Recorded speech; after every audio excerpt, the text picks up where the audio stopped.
நேயர்களுக்கு வணக்கங்கள். மற்றொரு வணக்கமோம் டிவி நிகழ்ச்சியூடாக உங்கள் அனைவரையும் சந்திப்பதில் மகிழ்ச்சி. இன்றைக்கு புலர்ந்திருக்கக்கூடிய பொழுதானது அனைவரது வாழ்விலும் இன்பமும் மகிழ்ச்சியும் உடைய நல்லதோர் பொழுதாக அமைய எல்லாம் வல்ல இறைவனை பிரார்த்திப்பதோடு இன்றைய தினத்திலேயே பல்வேறு சுப காரியங்களில் ஈடுபட்டுக் கொண்டிருக்கக்கூடிய நேயர்கள் சொந்தங்கள் யாவருக்கும் ஓம் தொலைக்காட்சி சார்பாக வாழ்த்துக்களையும் கூறிவிட்டு இன்றைய நாளினுடைய முதற் பகுதியான இன்றைய நாள் தொடர்பான தகவல் பகுதியுடன் இணைந்திருக்கலாம்.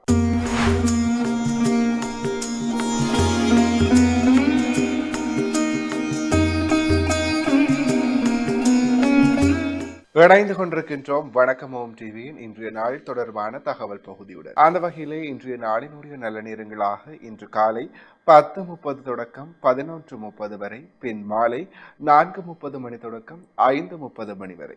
அடுத்து ராகு காலத்தை பார்க்கலாம். இன்று மதியம் 12 மணி தொடக்கம் 1:30 மணி வரை. எமகண்ட பகுதியாக இன்று காலை 7:30 மணி தொடக்கம் 9 மணி வரை. அடுத்து சூரியோதயத்தை பார்த்தோம். இன்று காலை 6:36 நாளினுடைய சூரியோதயம் இடம்பெற்றிருக்கின்றது. அடுத்த திதியாக இன்று அதிகாலை 2:59 வரை துவிதியை திதியும் பின்பு திருதியை திதியும் நிலவுகிறது. நட்சத்திரங்களாக இன்று அதிகாலை 12:24 வரை மக நட்சத்திரமும் பின்பு பூர நட்சத்திரமும் நிலவுகிறது. அடுத்து சந்திராஷ்டம நட்சத்திரங்களை பார்க்கலாம். இன்று அதிகாலை 12:24 வரை உத்திராட நட்சத்திரமும் பின்பு திருவோண நட்சத்திரமும் நிலவுகிறது. எனவே நேயர்களே, இவைதான் இன்றைய நாள் தொடர்பான தகவல் பகுதிகள் ஆகும். தொடர்ந்து வணக்கமோம் டிவி நிகழ்ச்சியினுடைய அடுத்த பகுதியான இன்றைய நாளிற்குரிய நற்சிந்தனை பகுதியை பார்க்கலாம்.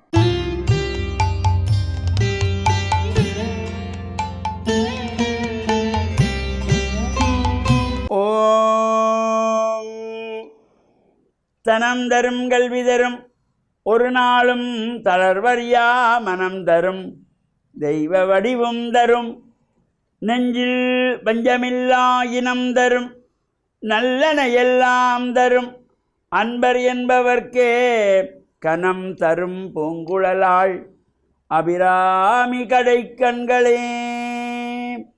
ஓம் நமச்சிவாய. மேன்மைகள் சைவநீதி விளங்குக உலகமெல்லாம்.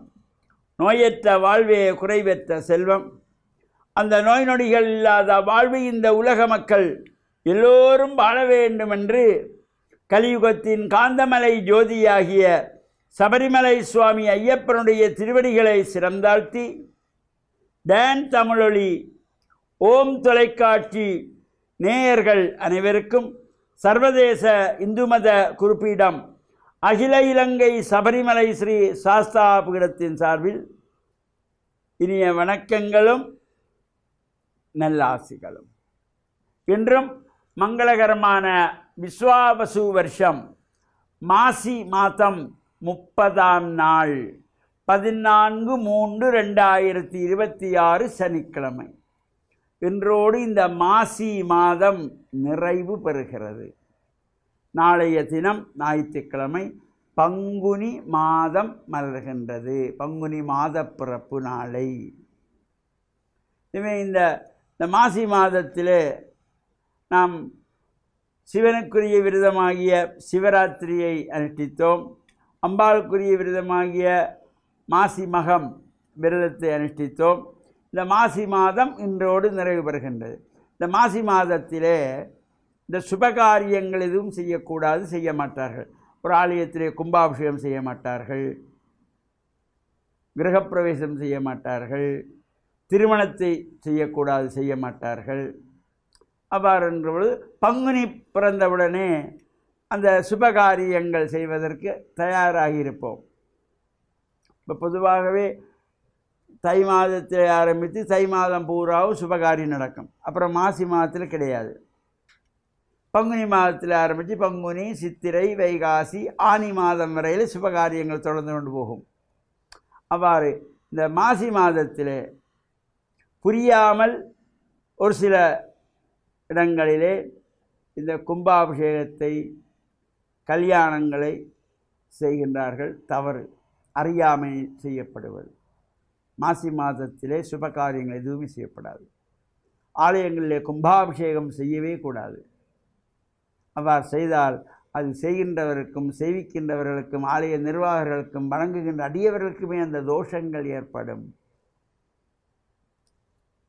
பங்குனி மாதம் கும்பாபிஷேகம் செய்யலாம், சித்திரை மாதத்தில் செய்யலாம், வைகாசியில் செய்யலாம், ஆனியில் செய்யலாம், ஆவணியில் செய்யலாம், ஐப்பசியில் செய்யலாம், கார்த்திகையில் செய்யலாம், தையில் செய்யலாம். இந்த மாசி மாதம், ஆடி மாதம், மார்கழி மாதம், புரட்டாதி மாதம் கும்பாபிஷேகமோ திருமண வைபவங்களோ கிரகப்பிரவேசங்களோ செய்யக்கூடாது, செய்ய மாட்டார்கள். இவ்வாறு தவறான விஷயங்களை நாம் புரிந்து கொள்ள வேண்டும். அதுக்கு புரிதல் வேண்டும், தெளிவு வேண்டும். தெளிவு இல்லாதவர்கள் இவ்வாறான காரியங்களை செய்து கொள்ளுவார்கள். அவ்வாறு செய்வதனாலே அதை மற்றவர்களையும் குழப்பி நாமும் குழம்பிக் கொள்வது தவறான விஷயங்கள். மாசி மாதத்திலே கும்பாபிஷேகம் பண்ணுவது பிழையான காரியம். அவ்வாறு நல்ல எண்ணம் நமக்கு வர வேண்டும். இன்றோடு இந்த மாசி மாதம் நிறைவேறது. இன்றைய தினம் இந்த மாசி நிறைவாகி பங்குனி மாதம் மலர்கின்ற பொழுது காரடையார் நோன்பு என்ற ஒரு நோன்பை நோற்றுக்கொள்வார்கள். இதை காமாட்சி விரதம் என்று சொல்வார்கள், சாவித்திரி விரதம் என்று சொல்லிக்கொள்வார்கள். ஏன்னால் இந்த சத்தியவான் சாவித்திரியினுடைய கதையிலே இந்த மாசி மாதத்தின் நிறைவு நாள் சத்தியவானுக்கு ஆயுள் முடியப் போகிறது என்று யமதர்மன் உயிரெடுக்க வருகின்ற பொழுது இந்த சாவித்திரியானவள் அந்த அம்பாளை வேண்டி பிரார்த்தனை செய்து அந்த குங்குமத்தை நெத்தியிலே வைத்து கொண்டதினாலே யமனை நேரடியாக கண்டு மாண்ட கணவனுடைய உயிரை மீண்டும் எடுத்தவள். அதனாலே அது அந்த சாவித்திரி விரதம் என்றும் போற்றப்படுவது. இது காரடையார் நோன்பு என்று இந்த காராமணியை தாச்சியிலே போட்டு வறுத்து அரிசி மா சேர்த்து அடை தட்டி வச்சு கொள்வார்கள். அவ்வாறு இந்த சிறப்போடு கூடியதாகிய இதை காமாட்சி விரதம், சாவித்திரி விரதம் என்றும் சிறப்பாக சொல்லப்படுகின்ற இந்த மாசி மாதமும் பங்குனி மாதமும் சேருகின்ற நாளிலே செய்யப்படுகின்றதாகிய இந்த விரதம் இது பல இடங்களிலே ராத்திரி நேரங்களிலே இந்த விரத அனுஷ்டானமாக செய்து கொள்வார்கள். இன்னும் சில இடங்களிலே சாயங்கால அவர்களுடைய வழக்கம் போல செய்து கொள்ளுகின்ற ஒரு சிறப்போடு கூடியதாகிய இந்த காரடையார் நோன்பு என்பது இன்றைய நாளில் செய்யப்படுகின்ற ஒரு சிறப்போடு கூடியது. இன்று மாசி மாதம் நிறைவு பெறுகிறது. நாளை ஞாயிற்றுக்கிழமை பங்குனி மாதம் பிறக்கின்றது. பங்குனி சங்கரகாந்தி மாத பிறப்பு என்ற நல்ல சிந்தனையோடு நாமும் இந்த பங்குனி மாதத்திலே வருகின்ற விரத அனுஷ்டானங்கள், பங்குனி திங்கள், அதேபோல் பங்குனி மாதத்திலே உத்தர நட்சத்திரம், இவ்வாறு சிறப்புகளோடு கூடிய விரதங்களும் அனுஷ்டிக்கின்ற வகையிலே நாளை எங்களுக்கு மலர்க்கின்ற பங்குனி மாதத்தையும் இன்முகத்தோடு வரவேற்று இன்றைய காரடையார் நோன்பு விரத பூஜை வழிபாடும் கலந்து இறையருளை பெற்று மண்ணில் நல்ல வண்ணம் வாழ டான் தமிழொலி ஓம் தொலைக்காட்சி நேயர்கள் அனைவருக்கும் சர்வதேச இந்து மத குறிப்பீடம் அகில இலங்கை சபரிமலை ஸ்ரீ சாஸ்தாபுரத்தின் சார்பில் நல்ல ஆசிகளை கூறிக்கொள்வதில் மனமகிழ்வு கொள்கிறோம். சர்வே ஜனாக சுகினோ பவந்து சமஸ்த சன்மங்களானி சந்து. சுபம். இன்றைய நாளிற்கரிய சைவ சமய நற்சிந்தனை பகுதியை அருமையாக வழங்கிய ஆன்மீக அருள்ஜோதி ஸ்ரீ ஐயப்பதாச சாம்பசிவ சிவாச்சாரியார் ஐயா அவர்களுக்கு மனம் கணித நன்றிகள். தொடர்ந்தும் நிகழ்ச்சியில் இன்றைய நாளிற்குரிய 12 ராசிகளுக்குமான ராசி பலன்களை பார்க்கலாம்.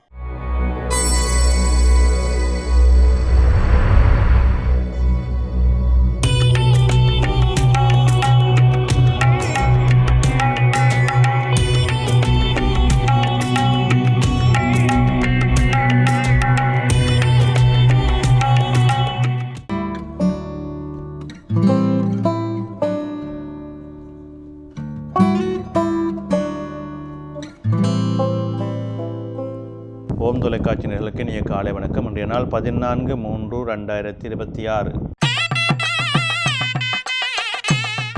மேடராசி, அஸ்வினி, பரணி, கார்த்திகை கொண்டவங்களுக்கு இன்றைய நாளே சற்று மந்த நிலை இருக்கும். தொழில் சார்ந்த பிரச்சனைகள் இருக்கும். எடுக்கின்ற முயற்சிகளை பொறுமையோடும் நிதானத்தோடும் செயல்பட வேண்டும். இடவராசி, கார்த்திகை 2, 3, 4, ரோகிணி, மிருகசிடம் 1, 2 கொண்டவங்களுக்கு இன்றைய நாளே சற்று அலைச்சல் நிலைகள் இருக்கும். காரியங்களில் ஈடுபட இருக்கும். குடும்ப உறவினர்கள் மூலம் வாக்குவாதங்கள் இருக்கும். நிதானம் தேவை. மிதுன ராசி, மிருகசிடம் 3, 4, திருவாதிரை, புனர்பூசம் 1, 2, 3 கொண்டவங்களுக்கு இன்றைய நாளே நல்ல அனுகூலங்கள் உண்டு. தொழில் முன்னேற்றங்கள் உண்டு. பணவரவு உண்டு. கடகராசி புனர்பூசம் 4 பூசம் ஆயிலியம் கொண்டவங்களுக்கு இன்றைய நாளே மேன்மையும் நன்மையும் கிடைக்கும். தொழில் முன்னேற்றங்கள் சிறப்பாக இருக்கும். பண வரவு திருப்திகரமாக இருக்கும். சிம்மராசி மகம் பூரம் உத்தரம் ஒன்று கொண்டவங்களுக்கு இன்றைய நாள் வெற்றியை தரும், மேன்மையை தரும். தொழில் முன்னேற்றங்கள் சிறப்பாக இருக்கும். கன்னிராசி உத்தரம் 2, 3, 4 அத்தம் சித்திரை 1, 2 கொண்டவங்களுக்கு இன்றைய நாளில் சிறப்புகள் உண்டு, மேன்மைகள் உண்டு. தொழில் முன்னேற்றம் மேன்மையாக அனுகூலமாக அமையும். துலாம் ராசி சித்திரை 3, 4 சுவாரி விசாகம் 1, 2, 3 கொண்டவங்களுக்கு இன்றைய நாளில் சற்று சிரமங்கள் இருக்கும், தடைகள் இருக்கும், காரியங்களிலே இழுபறிகள் இருக்கும், நிதானம் தேவை.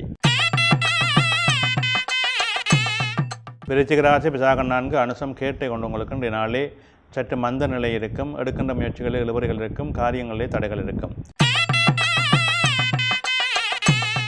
தனுசு ராசி மூலம் பூராடம் உத்திராடம் 1 கொண்டவங்களுக்கு இன்றைய நாளிலே நல்ல அனுகூலம் உண்டு, மேன்மைகள் உண்டு, பணவரவு திருப்திகரமாக இருக்கும். மகர ராசி உத்திராடம் 2, 3, 4 திருவோணம் அவிட்டம் 1, 2 கொண்டவங்களுக்கு இன்றைய நாளிலே சற்று அலைச்ச நிலைகள் இருக்கும், காரிய தடைகள் இருக்கும், கடன் பிரச்சனைகள் இருக்கும், நிதானம் தேவை. கும்பராசி அவிட்டம் 3, 4 சதயம் பூரட்டாதி 1, 2, 3 கொண்டவங்களுக்கு இன்றைய நாளிலே நன்மை உண்டு, மேன்மைகள் உண்டு, சிறப்புகள் உண்டு. மீனராசி புரட்டாதி 4 உத்திரட்டாதி ரேவதி கொண்டவங்களுக்கு இன்றைய நாளிலே அனுகூலம் உண்டு, நன்மைகள் உண்டு, தொழில் முன்னேற்றம் சிறப்பாக இருக்கும்.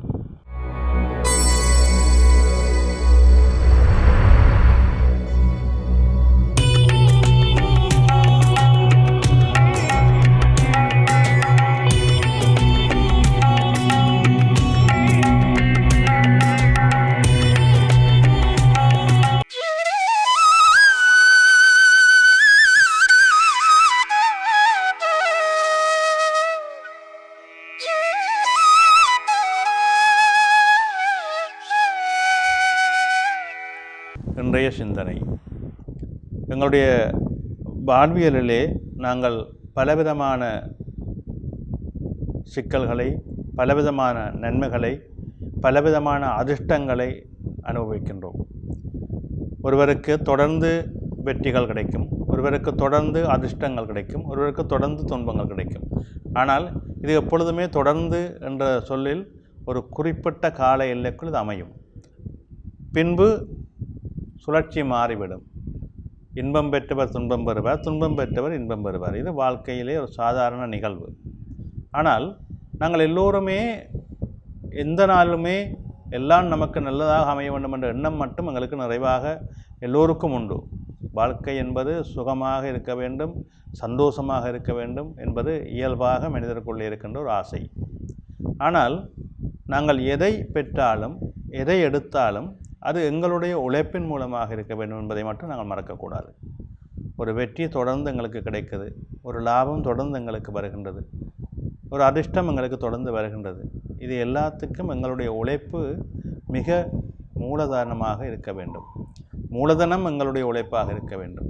எங்களுடைய உழைப்பு, எங்களுடைய நேர்மை, எங்களுடைய செயல்பாடு இவற்றை வைத்துத்தான் இந்த விடயங்கள் எங்களை சார்ந்து வருகின்றன.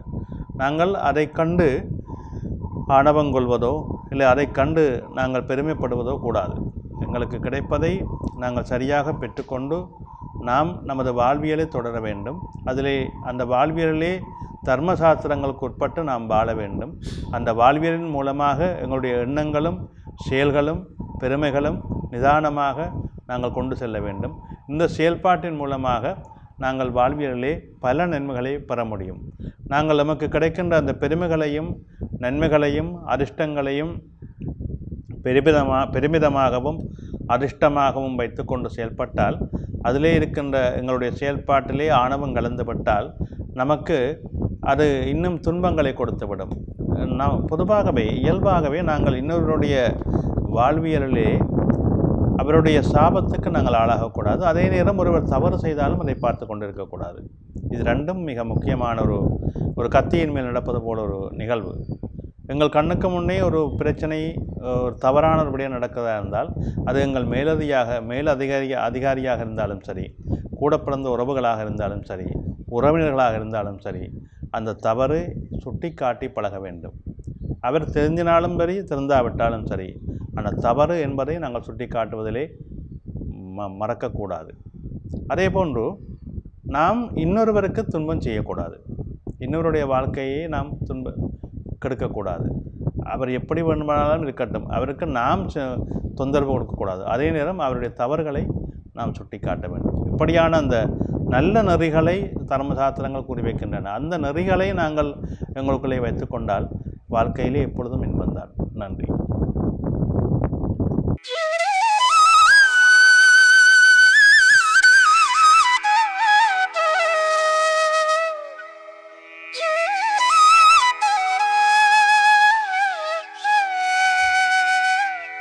இன்றைய நாளிற்குரிய ராசி பலன் பகுதியை சிறப்பான முறையில் வழங்கிய ஸ்ரீ ராமதேவலோகேஸ்வர குருக்கள் ஐயா அவர்களுக்கு மனம் கடிந்த நன்றிகள். தொடர்ந்தும் நிகழ்ச்சியிலே இன்றைய நாளிற்குரிய திருக்குறளும் பொருளும் பகுதியுடன் இணைந்திருக்கலாம்.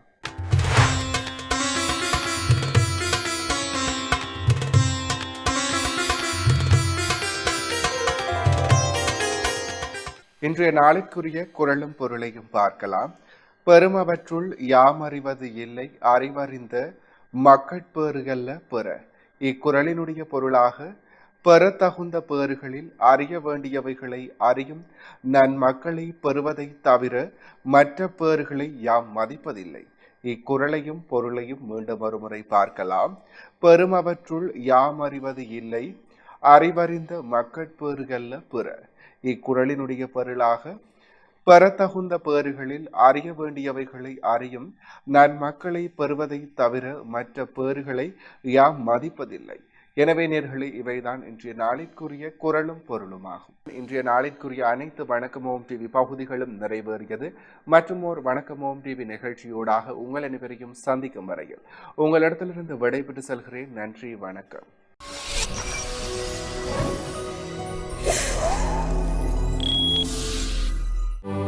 யாடியா T5L மகிழ்ச்சி நிறைந்த நீண்ட பயணத்திற்கு